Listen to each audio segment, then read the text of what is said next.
තරුණ මහත්තුරුන්ට දෙන අවසාන අවවාදය. ජීවිතේ කවදාවත් කාගේවත් අතකොල්ලුවක් වෙන්න එපා. කාටවත් අහු වෙන්න එපා.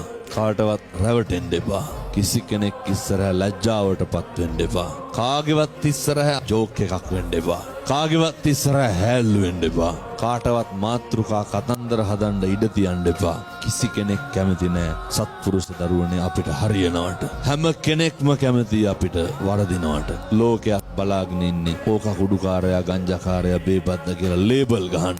කිසි කෙනෙක් නෑ අපි හොදන්න. කිසි කෙනෙක් නෑ අපි බේරන්න. අපේ අම්මා තාත්තා බලාගෙන ඉන්නවා අපි සත්පුරුෂයෙක් වෙලා. අපි යහපත් ගති පැවතුම් ඇත්තෙක් වෙලා. අපි මොන දේ කෙරුවත් අපේ අම්මට තාත්තට අපි හරි. අපි මොන දේ කෙරුවත් අපේ අම්මා තාත්තා කවදාවත් අපි ඒ දේ කරා කියලා කියන්නේ අකමැත්තෙන් උනත් දෙමව්පියෝ කියනවා නෑ දරුවෝ වැරදි නෑ දරුවෝ හරි. ලෝකයක් කියනවා අපේ හරි දේවල් වලට වැරදි කියලා. අපි හරි නෑ අපි වැරදි. නිරන්තරයෙන් අම්මගේ තාත්තගේ වචනට සාධාරණයක් කරන්න. දෙමව්පියෝ හොඳට නඩත්තු කරන්න. අයියා අක්කා නංගි මල්ලි සහෝදරයා සහෝදරිය හොඳට නඩත්තු කරන්න. කවදාවත් අම්මට තාත්තට තාතෝ කියලාවත් කතා කරන්න එපා. හන්දි බෝක්කු කැටකඩ පිල් ගානේ. කල්ලි ගිහිලා එක්ක අහුවලා එක එක සමාගම් වලට එක්ක අහුවලා ජීවිතේ අනාථ කරගන්න එපා. නැති කරගන්න එපා. හොඳ පෞරුෂයකින් හොඳ අභිමානයකින් හෙබි දරුවෙක් වෙන්න. සම්බුද්ධ ශාසනයට වැඩදායි දරුවෙක් වෙන්න. ගෙදරට පවුලට වැඩදායි දරුවෙක් වෙන්න. අපට කතන්දර හදපු පද හදපු අපේ දියුණුවට බාධා හෙළපු අපි වැටෙනකම් බලන් හිටපු සියලු දෙනාටම පේන්න